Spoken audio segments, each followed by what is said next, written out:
పిత పుత్ర పవిత్రాత్మ నామమున ఆమెన్. జ్ఞానవాణి శ్రోతలందరకు శుభోదయం. ఈ దినం మనం ధ్యానించబోయే అంశం సర్వ హృదయాలకు శాంతి.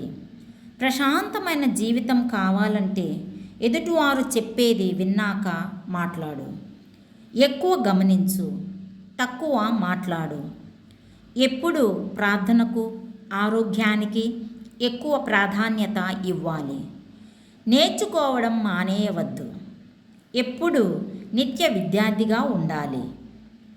మనకున్న ఈ గోలను వాదించడం, కోపాన్ని కంట్రోల్ చేసుకోవాలి. ఎక్కువ నవ్వుతూ తక్కువ చింతించు. మన మనస్సును ప్రశాంతత తర్వాతే ఏదైనా అని తెలుసుకోవాలి. యెషయా గ్రంథము 26వ అధ్యాయము 3వ వచనం చూసినట్లయితే, ఎవరైతే ప్రభుని స్థిర మనస్సుతో నమ్ముతారో వారికి ప్రభువు సంపూర్ణ శాంతి నొసగుతాడు. అంటే ఏ నష్టం వచ్చినా, ఏ కష్టం వచ్చినా, ఏ బాధ వచ్చినా ప్రభుని స్థిర మనస్సుతో, అంటే ఖచ్చితమైన మనస్సుతో నమ్మాలి. ఆయనే మన సర్వస్వం. ప్రభువును నమ్మితే మనకు ఏ కొదువ ఉండదు. ఎప్పుడైతే ప్రభువును గట్టిగా నమ్ముతామో అప్పుడు ప్రభువు మనకు పరిపూర్ణ శాంతి నొసగుతాడు. మామూలు శాంతి కాదు, పరిపూర్ణ శాంతి ఇస్తాడు అని వాక్యం సెలవిస్తోంది. ఈ లోక సంపదలు ఎప్పుడూ ప్రశాంతతనివ్వవు. వెండి బంగారం కావచ్చు, బిల్డింగులు కావచ్చు, ఏదైనా సరే మనసుకు ప్రశాంతతని ఇవ్వవు. ఈ లోకంలో ఉన్నవి ఏవి శాంతి సమాధానం ఇవ్వలేవు. ఎవరితో సహవాసం చేసినా అశాంతి సమాధానం పొందుకోలేము.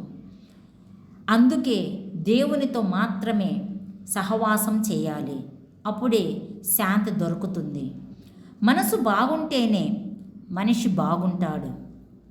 అందుకే ప్రభువును అంటిపెట్టుకొని జీవించాలి.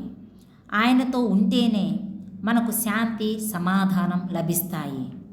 మనం ప్రతిరోజు దివ్య పూజలో మాకు శాంతి సమాధానం ఇవ్వండి అని ప్రార్థన చేస్తాం కదా.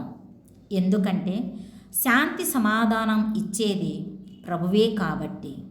కనుక ప్రభువుతోనే ఆనుకొని ప్రభువులోనే జీవించినట్లయితే మనకు శాంతి సమాధానం దొరుకుతాయి. ప్రార్థన. మమ్మలను మిక్కిలి ప్రేమించు దేవా, మా హృదయాలకు, మా కుటుంబాలకు శాంతి సమాధానం అధికంగా ఇవ్వమని ప్రార్థిస్తున్నాము తండ్రి. ఆమెన్. వినుచున్న మీరు మీ బంధువులలో మా జ్ఞానవాణి ఛానల్ని సబ్స్క్రైబ్ చేయమని కోరుచున్నాను.